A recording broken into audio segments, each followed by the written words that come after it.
On tomorrow with Tom Snyder next. Good morning, everybody. We conclude our encore presentations for this vacation week for the Tomorrow Show staff, the People team that turns out giant program after giant program. And what a show we have tonight. Not here, but as soon as we finish. Seriously, we have a great show tonight that looks back to the golden days of Star Trek. To this very day, there are hundreds of thousands of people across the country who are not ashamed to call themselves Trekkies, and they actually go to conventions and swap Star Trek memorabilia and stories. And tonight we'll have with us a gentleman who runs some of the Star Trek conventions, Mr. Al Schuster. We'll have Harlan Ellison, who wrote a number of episodes for Star Trek, including some of the best of all time, so say the fans of the original program. Jim Doohan, who was Chief Engineer Scotty on the Starship Enterprise, and DeForest Kelley, who was Dr. Bones McCoy, another member of the original cast. Curiously enough, as this program was waning in popularity, it was canceled by NBC back in the 1960s, but now the reruns of the program on independent stations across the land and around the world are as popular, and in some cases more popular, than they have ever been before. Back with a look at Star Trek after these announcements, and I hope you'll stay with us.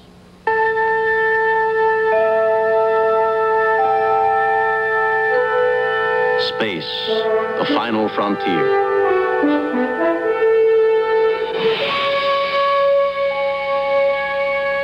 These are the voyages of the Starship Enterprise. Its 5-year mission: to explore strange new worlds, to seek out new life and new civilizations, to boldly go where no man has gone before.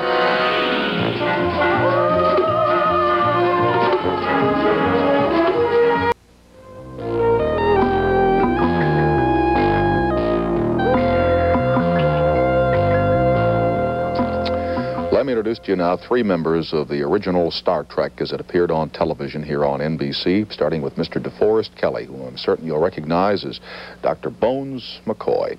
He played the part of Bones McCoy in Star Trek. As such, he was one of the leading characters in this series. He remains today as one of the leading figures among what are called the Trekkies. These are the people that follow the cult of Star Trek. Mr. James Doohan, who was Scotty. Now, here was the man who was the lieutenant commander. Chief engineer. Chief engineer. The other night I said the pilot, which was wrong. The man, I was corrected, believe me, by a lot of people. The chief engineer on board the Starship Enterprise, and this man was responsible for making certain that the Enterprise could hit the speed of light times 400 or some such figure. That's about it when you get right down to warp 5 or 6. But you have to explain all these warps to me as we go along. And Mr. Walter Koenig, who was known on the series as Chekhov, he was the last member of the cast to be added. He appeared in the series for 2 years, 1967, 1968. Presently, he is a writer. He directs plays and teaches dramatics at the University of California in Los Angeles, UCLA. DeForest, James, and Mr. Koenig, Walter, welcome here. And I didn't say, but I will now, that Gene Roddenberry, who was the creator of Star Trek, had planned to be here tonight, but Gene's got a little case of the flu, and he's at home out in Los Angeles, and I wish he were here. He would like to be here, and I wanted to ask him, as I'll ask all of you, how did this thing get started? You're speaking of the fan cult? Not the fan cult. Phenomenon? Just the show itself. When Star Trek was starting, how did you all get on board the Enterprise?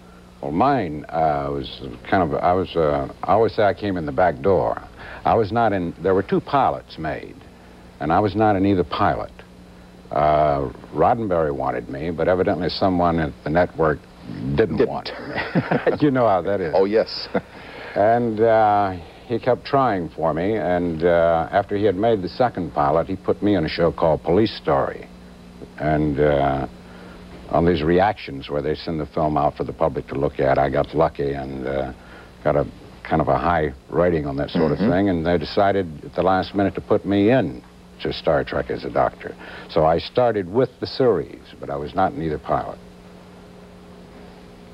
And for myself, I was called one day to read for Star Trek, and because I do a lot of accents, they said, please do a lot of accents. So I read the same lines, about 5 or 6 lines, and I did about 5 different accents, and they picked the Scottish. You do accents, right. Yeah, so they picked the Scottish, and of course I was delighted with that, because I think that the tradition of an engineer is a Scotsman, you know, because all the great motor ships and the steamships of the world were built in the Clyde. So we just had to have a Scottish engineer aboard that, you know. But 300 years from now, of course, you had to go back and learn the Scottish accent all over again because everybody's conversation was exactly the same, and everybody was so boring because of the great communication. Everybody talked the same. So we had to go back, and even Uhura had to learn to speak Swahili. You understand? Yes. Now, you were the Russian. Ah. And that came later, as I said in introducing you, the last 2 years. How Right. come? Well, let me say first of all that if Dee came in the back door, I came in the trap door. It was a very fortuitous circumstance where several of the people involved in the production of the show, casting director, and producer, had used me before. I had worked for them in other vehicles. And I was asked to come in and read for a part that had not yet been written. And it was a show called The Cat's Paw, and the character's name was Blake or Smith or Epstein or something like that. In any event, it was a very dramatic moment, a very dramatic scene where I was supposed to say, Captain, the ship is about to blow up, what are we going to do? And I read that with all of that emotion, you know, and all those years of training, experience, my little theater experience, my off-Broadway. And they said, well, that's terrific. But they all kind of looked at their toes, and they finally said, but can you make it funny?